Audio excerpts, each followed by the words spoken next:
During the Revolutionary War, General George Washington was presiding over his troops at the Morristown camp, and apparently there was need to break a particular horse, and one of Washington's junior officers was boasting about how experienced he was at breaking horses. You know, he's just this great horseman, and, you know, just leave it to him, he'll take care of it. So, okay, fine, go ahead. So this junior officer jumps up on that horse, and no sooner did he hit the back of that horse than the horse bucked up and threw him off, head over heels, and the guy landed on his derriere. In response to which, General George Washington laughed until tears streamed down his cheeks. We don't really think of George Washington that way, do we? Laughing hysterically. We think of the stern George Washington, the leader, the principled man, the general. But he was a human being just like the rest of us. You know, he lost more battles than he won as a general. But what was a credit to him was he didn't give up. He kept fighting. He kept clawing. He kept leading. And he won the battles that mattered the most. And in no small part due to his leadership, we became a free country rather than a colony of some distant country across the pond. He is rightly regarded as a great patriot and overall a great person who contributed, that is, he contributed greatly to our nation's independence and well-being in the early going. He wasn't perfect. We know that. He had slaves. There are other things you can say about him that are, it's not just imperfect. He was as deeply flawed as human beings are wont to be. When we say he was great, we are not glossing over those serious things. We are focusing on his not usefulness, that's too cold of a word, his contributions to our country. And so, in honor of the 4th of July, I want to consider the question of patriotism. Is patriotism appropriate for Christians? There are some people who think not. Or they think patriotism is something you'd only feel for your country. You should only feel that way about your country if your country is this way and not that way. There are people who think that America is too evil of a place for us to be patriotic about it. So these are the kinds of issues before us. How patriotic should we be? Should we be nationalistic? And is nationalism the same thing as patriotism? Or can nationalism go too far? Those are the kinds of questions we want to bring the Bible to bear on to inform us as people who are devoted most of all to the kingdom of God. So let's consider the question of patriotism. When you think of patriotism, what do you think of? Do you think of soldiers fighting and dying in foreign lands in defense of America? Or in the Revolutionary War in the United States, do you think of the military? Do you think, when you think of patriotism, do you think of the lump in your throat when those patriotic anthems like we just listened to begin to play? Or when you say the Pledge of Allegiance? When I really think about my country, I get that lump in my throat, and I have to swallow hard before I can say anything without croaking it out. Because I love my country. Is that all patriotism is just loving your country? I mean, is patriotism the mere affection for the place that we first experienced life? I mean, if you had grown up in Siberia, you'd love those snowy mountains, maybe. I mean, that's where you experienced the earth for the first time, right? But we happen to have grown up here, so everybody has a natural love for their own land or something. Is that all patriotism is? Is it a special love for your country like your love for your extended family? I've got some extended family members I really don't know very well. A couple of them have, befriended me on Facebook or whatever. I don't really know them, but I care about them because they're family members. And might that be something that goes into patriotism as a sense of they over there in New York are us? I mean, you've never forgotten September 11th, 20 years ago, right? Don't you remember this sense that, not that the terrorists had attacked them over in New York and those Washingtonians, no, they attacked us. Yes. Didn't you feel they attacked us? You might not have been burning in that building, but they attacked us because there is a corporate sense of identity that, yes, we are individuals, but we're more than that. We're also us in terms of some group or another, with family, nation, and so forth. And so, as a nation, we felt more unity in the months following September 11th, and then, of course, eventually we got back to all of our infighting and political divisions, just as usual, within just a year or two after that.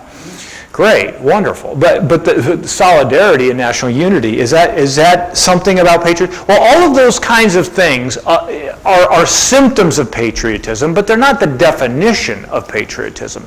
So let's see if we can define it. And I think Ronald Sider, in his book, The Scandal of Evangelical Politics, had a pretty good definition for patriotism.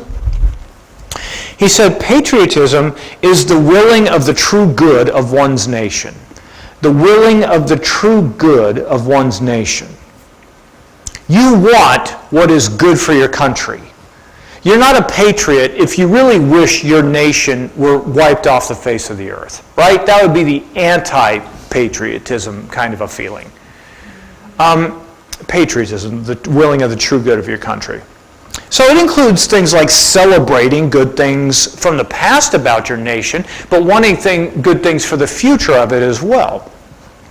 We celebrate things like our Declaration of Independence. That's what today is. It's the anniversary of the day that they signed a declaration where they were essentially declaring their intentions to be free to the British. Okay? And then, of course, it was the years following July 4, 1776, that we won the independence we told them we were going to fight for.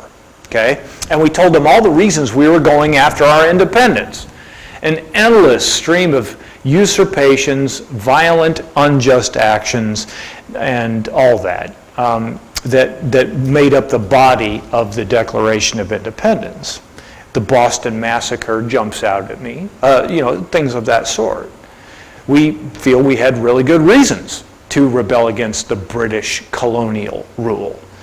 And you probably know by now that many other nations have followed suit, including India and many other places that have cast off British colonial rule, and other nations that have cast off French and other colonial rule. So we, I don't know if I'd say we started the trend, but we sure did, help give it some forward momentum, okay? We celebrate our independence, self-rule. We also celebrate that there were things about the American form of government that seemed very beneficial to not only us, but to the world as well. Our freedoms, there's a uniqueness about American freedom. Freedom of religion, the right to live by your conscience and not someone else's, the right to worship the God of whoever you serve, whether Christian or whether it's Jesus Christ or whether it's Muhammad or whoever it is, you are free to worship according to the dictates of your conscience, according to your beliefs, without having to conform to anybody else's ideas about whether you should worship or who you should worship. Are you thankful for freedom of religion? Are you thankful for freedom of speech that includes the right to criticize your government? Okay? Because our government's been anything but perfect, right? So, are you thankful for freedom of the press, such that the government does not control what the press says? Now, some of you are going, well, don't they? Okay, well, that's another issue. We have freedom of the. You can get different sources, different perspectives. Thank goodness. Thank goodness. Right. Because if it were just ABC, NBC, and CBS, wow, not so much.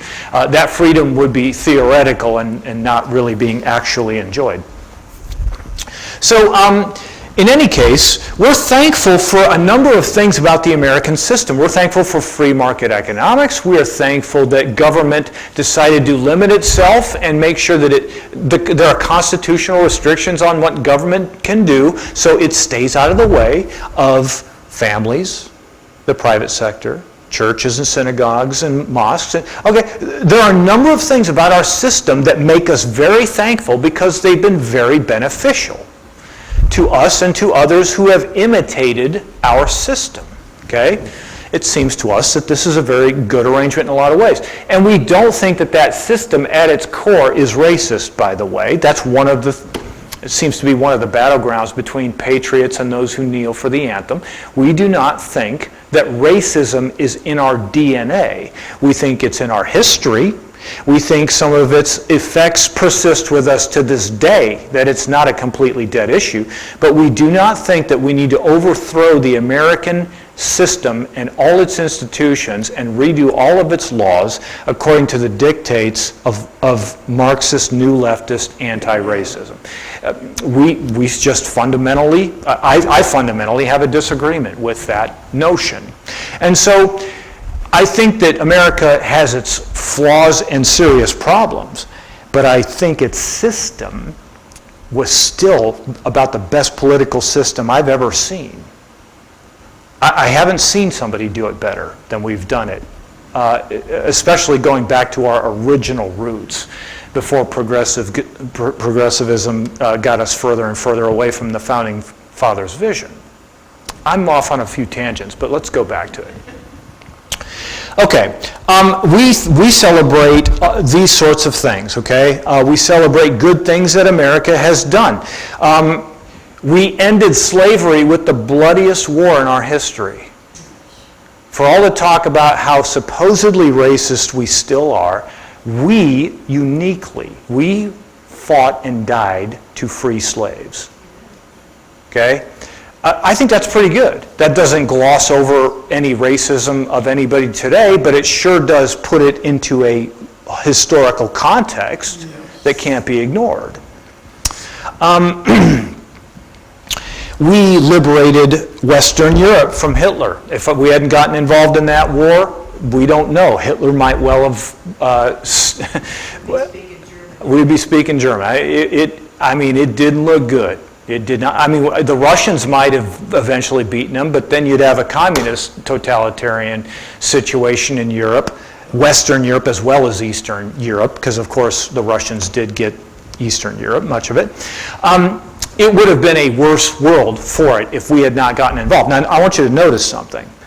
We didn't just attack those who attacked us in Pearl Harbor. We could have just fought against Japan, okay, in the Pacific theater and forgotten all about the European theater. We got involved in the European theater mostly for the sake of our allies who were endangered by the Nazis. The Nazis, they might have been trying to get at us with their subs a little here and there. They were taking out some of our aid ships going over to Europe, but they weren't, we were protected relatively from the Nazis in the immediate. I think we did that out of the goodness of our heart. We sent our troops to those shores in France out of the goodness of our hearts. There was something noble about us, and there still is something noble about this nation. We have a track record of helping other nations. We do to this day. That doesn't ignore bad things we do in the world. I was talking about this in Sunday school. We don't uncritically approve of everything our nation does. We're talking about how the U.S., for example, won the Spanish-American War in 1898, and as part of that victory, we had control of the Philippines. And rather than doing the sensible, decent thing, which is to just leave the Philippines and let them establish their own government, if they want help, they can ask for it, we'll give it, but we're not going to try to control them in colonial fashion. What did we do? We fought against Filipino liberationists to keep our control of the Philippines. That's an ugly chapter of American history. And we killed, I don't know, I think it was upwards of 20,000 of their people. I don't know, might have been more. That's an ugly chapter. And there are other ugly chapters. I lived in North Dakota for years. We went to some of the monuments where the U.S. military killed Native Americans in some real massacres. Okay? I am not in any way glossing over those. But when I hear the leftist version of history, it's all the bad things, none of the good things, no nuance, and no sense of the good things that we've done in the world. As if we need to somehow just change the system because the system is somehow rotten to the core. And I can't disagree more. The Constitution is a good thing. And America has a lot of nobility in its history. And so I think that willing the good of our country, patriotism, includes holding our country accountable as the proper God-ordained conscience of the land. When Jesus said, "You are the salt of the earth, you are the light of the world," he was talking about his church, his people. That means, among many other things, that's private witness, just being godly in your day-to-day life, having integrity, being good, being self-controlled, and not being a fighter or a drunk or whatever it is. But it also, I think, includes, if you expand it in a wider sense, it means the church should be setting the moral tone for the land. We should be influencing people towards godliness, and when we see godlessness from our government, we should be holding them accountable and calling that out. And we have freedom of speech and freedom of the press as political rights that enable us to do this profound moral responsibility of pointing our nation to righteousness. Does that make sense? Yes. That means that when you criticize your country and your government, that doesn't make you unpatriotic. Now, we've got people on the left and right who will admit that. I remember Hillary Clinton saying that. And we've heard Christians, conservatives, everybody, saying the same thing. When you criticize your country, that doesn't make you unpatriotic. But when you act as if America is rotten root and branch and needs a revolution against it, now I don't so much think you're patriotic. I kind of think you're more, I think you've embraced the Howard Zinn view of American history that has all the bad, none of the good, no nuance at all. Okay, I'm going to try to not digress so much. Willing the good of our country obviously includes things like acting for its benefit. That includes things like defending it, as our soldiers have done. We've got people in this room who have served our country in the military. I'm looking at you, Larry. That's right, yay veterans. Okay, that includes things like that, but it's not only veterans who can do good for our country. It's citizens being good citizens, obeying the laws, working hard, raising families, which means raising future citizens to be good citizens. Nations are interested in marriage and marriage laws because marriage begets children. And it's the proper context in which they are trained to become good citizens instead of not so good citizens. The family is that, and that's why nations care about family. We also, there are 1,000 ways.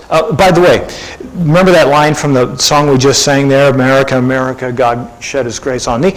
One of those lines was, God mend thine every flaw. Meaning, may God mend America's every flaw. That's patriotism, to want for us to live up to the promises of the Declaration of Independence. I'm thinking of Dr. Martin Luther King Jr.'s framework, that the Declaration of Independence was everyone's God-given right to life, liberty, and the pursuit of happiness, but here's an entire group of people in the country in his time who had been denied their liberties, denied their rights. And he said, we want this nation to live up to the promises it made to its people. Yes. And that's what we want as Christians and conservatives and patriots and everything else. We want the nation to live up to its highest ideals. Okay. So there's much to love about our nation. But is our nation supposed to be our greatest love, our number one priority? Or should something rank above our nation for our deepest loyalty, devotion, commitment, and obedience? And the answer is pretty clearly, for the Christian, yeah, God wants us to put him first. So Matthew 10 comes to mind, Matthew 10:37 and 38. Anyone who loves his father or mother more than me is not worthy of me. Anyone who loves his son or daughter more than me is not worthy of me. And anyone who does not take his cross and follow me is not worthy of me. So here's my question. If that is true of your relatives, how much more is it true of your nation? If Jesus wants us to put him and his kingdom before our immediate families, how much more does he want us to put him before our nations? I think that's very clearly the case. And we are told in Scripture to submit to the governing authorities. 1 Peter chapter 2, verses 13 and 14 says, "Submit yourselves for the Lord's sake to every authority instituted among men," humans, right? "Whether to the king as to the supreme authority, or to governors who are sent by him to punish those who do wrong and to commend those who do right." We should obey the authorities, but there is an exception to that rule. And again, Dr. Martin Luther King Jr. was astute enough to point these out in his letter to Birmingham jail, if you've ever read it. He talks about civil disobedience and that the Bible calls for civil disobedience in those instances, hopefully rare, but those instances when your government commands you to do something that would be disobedient to God himself. Now all of a sudden you have to rank the authorities. Who is your highest loyalty to? Is it the government that's saying to go against God, or is it to God who's saying to do this thing that would be disobedient to your government? Well, since it's God who instituted government authorities, clearly God is the big cheese in this scenario, right? And by the way, the great patriots like George Washington acknowledge that God is the primary authority even above America, clearly above America, because he beseeched God for the blessing of America and everything else in his farewell. If you ever want to see a great speech in a powerful American president stepping down from his tenure as president, but committing the country to the grace of God, I mean, read his farewell speech sometime. It's probably available online freely, so you can get a hold of it. So I'm not saying anything that the great American patriots would disagree with in saying that we should seek first God and his kingdom and righteousness, even above America. When we pledge allegiance to the flag of the United States of America, we pledge a higher allegiance to God through the Christian flag. Okay? That's not heresy, it's not anti-patriotic, that is patriotic, because to seek God for the good of your country is the only way to effectively will the good of your country. Okay? Well, it's sort of the fount of all the others. There are lots of civic duties, but man, without God's blessing, we're all going to fall, and we're going to fall hard. Okay.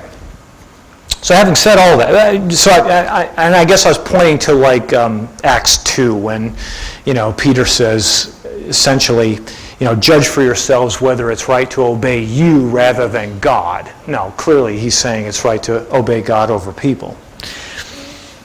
We also acknowledge that, as in the words of Philippians 3:20 and 21 with Paul, but our citizenship is in heaven, and we eagerly await a Savior from heaven who's coming to the earth to establish his reign on earth, the Lord Jesus Christ, who by the power that enables him to bring everything under his control will transform our lowly bodies so that they will be like his glorious body.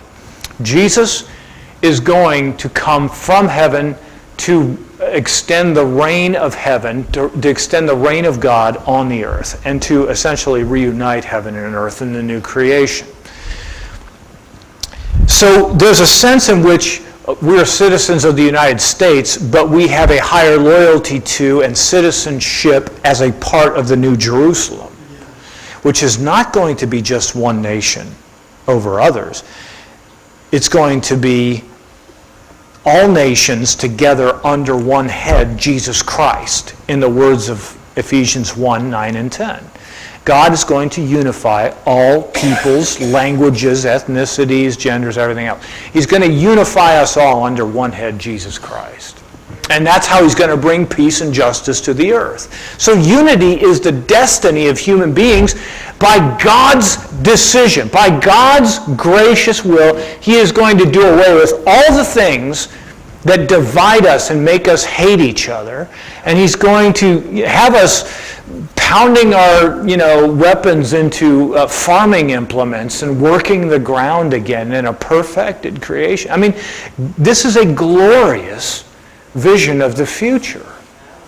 And I don't know what becomes of nation states at that point, whether they cease to exist or how exactly it is, but I mean, Jesus will head what will be an eternal one world government in a perfected creation. And I'm totally cool with that. That doesn't mean that nation states aren't useful right now. They are useful now. And for various reasons, I continue to back that way of doing things. However, let's just go on to discuss this question of putting the nation before God. If you regard America and your loyalty to America as your highest priority, even higher than your devotion to and loyalty to God, that's idolatry. Because anything you put before God in your heart and your priorities is idolatry. You can put money before God and love money more than God, that's idolatry. You can put pleasure before God, that's hedonism, that's idolatry. You can put Marduk and Baal and just go down the line of any idols or other gods, and you can serve them instead of God, or you can serve them more than God, and that's idolatry. The Christian is profoundly concerned, must be profoundly concerned, that we love the Lord our God with all our heart, soul, strength, and mind. That's a unique, all-inclusive, complete and totally loyal, faithful, obedient love. Because he's our king, after all. Now, nationalism can be idolatrous, but let's see if we can define this and bring a little bit of clarity to the issue of nationalism. Because how many of you have heard the word nationalism in the political conversation in the last several years? Do you usually hear it as a bad thing or good thing or whatever? What are you hearing? It does depend on who says it, but there are times it's portrayed as an overwhelmingly negative thing and others as a positive thing, and then you think, okay, is nationalism patriotism? Is it the same thing, or is it something else? So I want to bring a little clarity, because I think we can hopefully bring a biblical perspective to some of those issues. And maybe a little bit of light can be shed on the current moment in American culture. That's what I'm trying to do for a few minutes. A nation is a cultural group. Okay, I'm going from Michael Seymour's definition of a nation for a second here. A nation is a cultural group, possibly, though not necessarily, united by a common descent, endowed with civic ties. I'll read it again if you're writing it down. Or if you're not writing it down, I won't read it again. Are you good? Okay. Sounds kind of basic, right? But I sort of have an issue with the common descent idea. Because some nations are people of common descent, like the ancient nation of Israel was Jews. That was an ethnicity, right? They were Semites like other Middle Eastern folks, but they were uniquely from Abraham. Their family tree had to go back to Abraham to be Jews, right? Everybody with me on this? Their nation might have included some non-Jews, but Jewish ethnicity had something to do with the nation, I suppose. And there are many other nations where ethnicity has been a part of kind of the common thing that the thing that people had in common that made them want to have a nation and then be sort of self-determining. So ethnicity has had historically some bearing on nation formation, but think about the United States for a second. There's a little Latin phrase on your money. Remember what it is? E pluribus unum. What does that mean? Daff, remember this? Put you on the spot? Yes, because pluribus is plurality, many. Unum is, we play Uno, right? Uno means one, right? E pluribus unum means from many, one. America has never been an ethnocentric reality. In principle, it has always been a place, a breadbasket. Didn't you learn that in school? We've got immigrants from all sorts of nations of the earth. Admittedly, in the 1700s, when the nation was founded, there were an awful lot of folks from Britain. There were a lot of folks from Europe. Admittedly, there were a lot of white people. Very clearly that was the case. But it was still regarded as from many, one, in the sense that it wasn't going to be ethnicity or nationality. It wasn't going to be ethnicity that was the common core of what made people Americans. It was going to be freedom and our principles. It was the whole constitutional concept of God-given rights, limited governments, maximum freedom, moral virtue, religious devotion that then issued in that morality of character. Those things were what made America what it was supposed to be. I mean, we fall short of the ideals at times, yes, but the core of what America was about was, in a nutshell, freedom and individual human rights and limited government, free markets. All those things were essential to what it meant to be American. And so we wanted people to come from whatever nations who happened to also agree with that. If you wanted to establish Sharia law, well, America's not for you and you're not for America. I'm sorry. Okay? If you wanted to have a communist revolution, America's not for you. That's not what we're about. You find somewhere that wants to do your revolution somewhere else, but that's not what this is. This is a free country. And we have every right to refuse citizens who hate all of our values and don't stand for any of those things. And I'm going to say something now. The color of your skin, we don't care. We don't care what color you are. If you want to live by American, essentially those essential values I mentioned a moment ago, our ties are civic rather than ethnic. That's what matters to us. And when conservatives try to protect freedom, individual human rights, constitutional limits on government to maximize freedom, when we want to protect virtue, religious expression, people's right to live according to their own conscience, not the left's conscience, when we stand up and we say, wait a minute, no. We are not standing up for white people or whiteness or male-dominated whatever.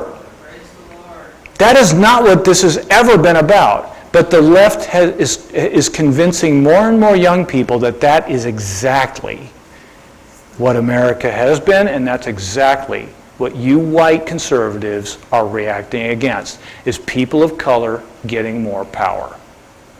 Because in the last number of years in multiple elections, a calculation was made from the left that if some sociologists and others might call it the browning of America. That is, if we can get all the black people voting leftist in democratic ways, and if we can get Mexicans voting that way too, okay, and we can get people of color, other people of color, anyone who's not white, okay, if we can get them all, and they're a minority of the population, but if we can get them all faithfully democratic, and then we can pump up enough white guilt and make young people hate their country enough to react against those conservatives by convincing them that conservatives are all racist, then we can, essentially have permanent power, a one-party system. And when we react against that, they claim we're reacting against the Browning of America when we're actually reacting against authoritarian socialism. The issue is not color. The issue is political philosophy. Now, the reason the other side doesn't see that is because, well, of course, there are the Kool-Aid drinkers who will believe whatever their educated elites tell them. But the educated elites believe it for other reasons. The fact, okay, so let's, I'm a bit on my tangent, and I want to go just a tad further on it. I can't discuss the contemporary situation without discussing the so-called, Browning or the racial, the changing of the demographics. That is that there are some white supremacists, 5 of them or something, I don't know. There's a small handful of white supremacists in this country who are concerned about ethnicity because somehow in their minds what they think America has been about and all those principles somehow is deeply tied to skin color. And that's where I think the vast majority of conservatives just disagree. Again, I think the vast majority of conservatives do not care what skin color you have or ethnicity you hail from. What we care about is the political philosophy. But Marxism has taught for 150 years that political philosophy, people don't care about political philosophy, they care about their wealth and their social class. That's what Marx said. Now we've reinterpreted Marx in terms of race, because supposedly race is this indicator of your social class. So now the New Left, they have a one-factor analysis of the American situation. They're looking at the question of power and money through the lens of race.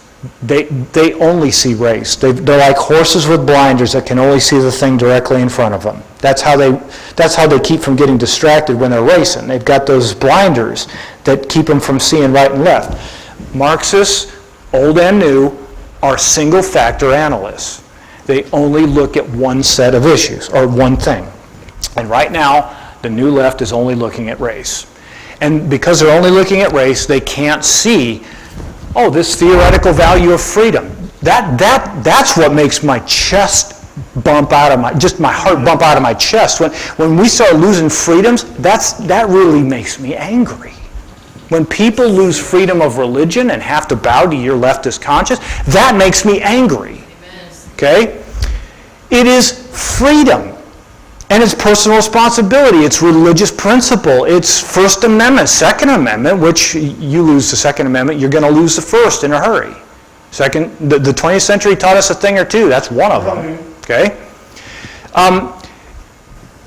But the Marxist is trying to say, you don't care about principles, all you care about is your personal well-being and your privilege, and that's protected because you're white. And we're saying, no. Your single-factor analysis is narrowly leaving out the vast majority of other things that matter. And some of them matter a whole lot, and you're too blind to look at anything but race. And that's why you don't understand us, you don't understand the situation in the United States, and you have to exaggerate racial issues to generate more division to support your revolution. We hate it when our nation is unnecessarily divided, and we see it happening every single day. And we see Portland going to hell in a handbasket because a bunch of left-wing rioters somehow think the police and the powers that be are the problem. This is distressing to us. We say, God bless America. It is not being blessed when its courthouses are being burned and its cops are being attacked and they're quitting the force and not wanting to impose order in the streets because they're concerned somebody's going to catch them on film, they're going to lose their whole lives, their livelihood. That is not God blessing America. That is cultural depravity and deterioration. So on this particular 4th of July, Independence Day, I have to call for independence. I have to say we need to do some things if we still want to be a free country and if we still want to be one country instead of two or three. I've said this for a few years now, that I think that the division in our country is leading us towards secession and civil war. And the primary reason I think that isn't just the obvious reasons, the hatred of left for right, and sometimes vice versa, but because there are so many on the left who refuse to dialogue with us on the right. In principle, they think that civil dialogue and logic are white man's way of doing things and not the people of color, more narrative, experiential way of knowing. Wait a minute. So it's like you're trying to evaporate every possible point of common ground we could use to unify this nation again. It is essentially the left is cutting off every other option but violent revolution, depending on who's in power at any given point. And I as a Christian, I ask, what does it mean to follow Christ in this current context? And we have to transcend so many of the stupid, overly simplified ways people are putting things. Like during the age of Trump, which kind of is residually still with us in a way. In the age of Trump, it's, well, you know, if you voted for Trump, or if you're a Trump supporter, that makes you in favor of greed, sexism, whiteness, nationalism, racism, all that. Now, I think that is a gross oversimplification of the situation. But I also have serious problems with Trump and certain things about some of his followers. Okay? I think you can think like I do, that we've had terrible candidates from both parties for the last 2 or 3 elections and you know, be a principled Christian person, okay? But you still have to vote. You still have to choose what you think is more likely to lead to better outcomes for Americans, okay? All right, so my point isn't to be Republican and conservative or versus Democrat or whatever. My point is to say that we celebrate an independence that we are losing little by little by little by little. Yes. And it's like a frog in the kettle.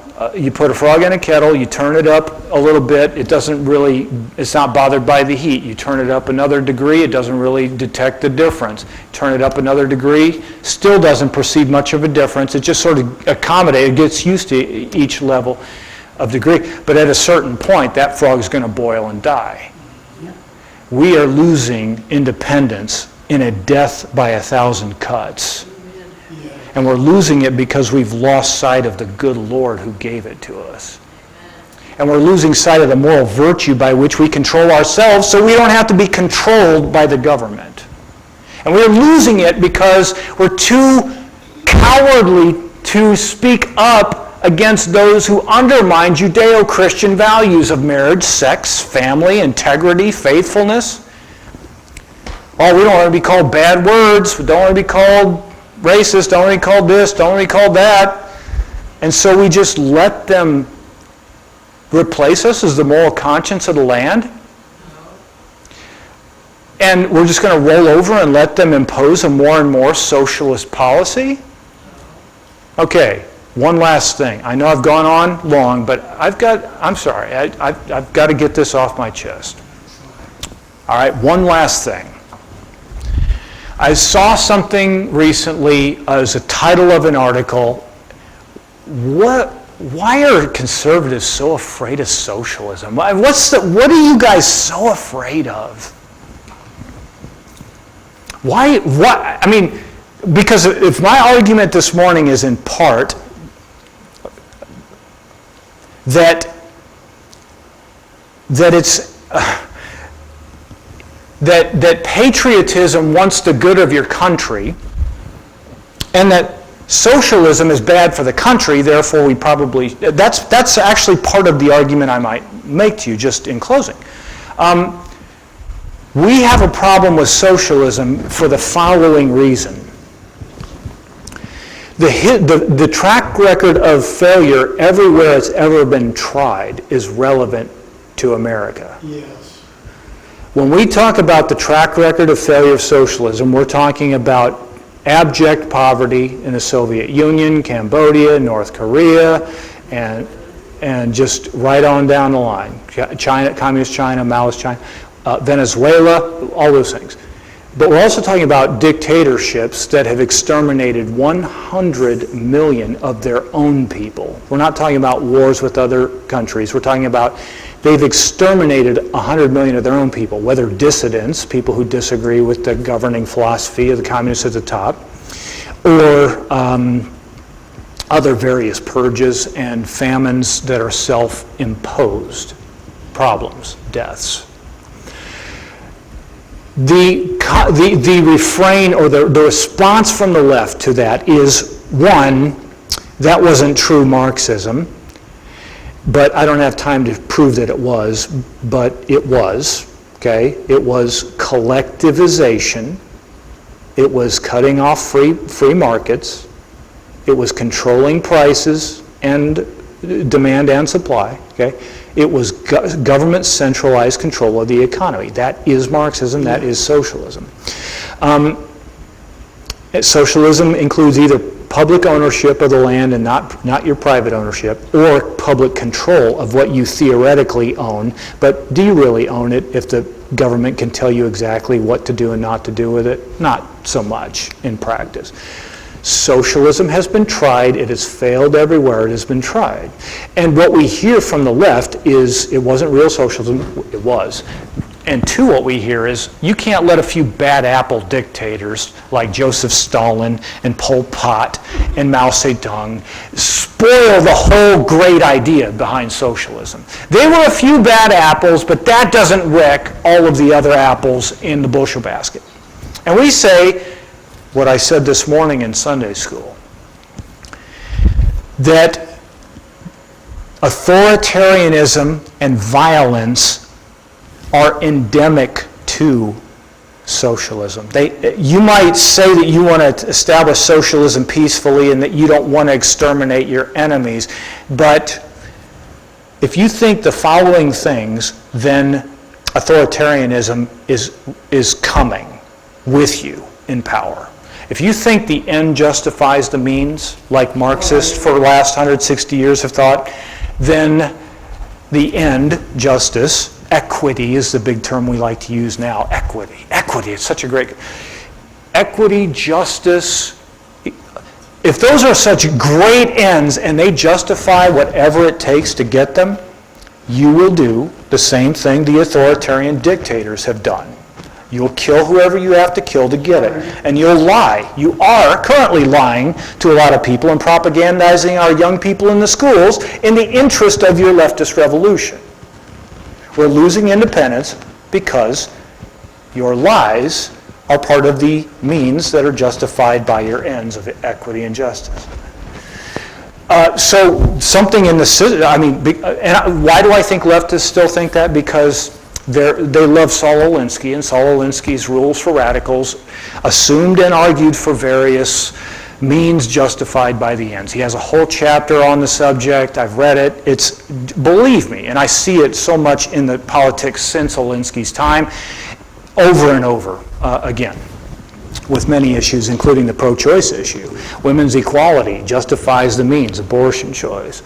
You can go through a number of issues and see the same principle at work. Okay, so that's one reason that we think that if you're influenced by Marx and you have that end justifies the means thought, dictatorship's going to come with you too. It's not just a few bad apples. Oh, and by the way, here's the other thing. Jordan Peterson has pointed this out. Any of you listen to any Jordan Peterson stuff or read his stuff? No? You should be. He's a psychologist from Toronto, and he has a lot of wisdom about this. He's debated Marxism a lot and stuff. But he pointed this out. In Marxism for 160 years or so, 150 years, whatever it's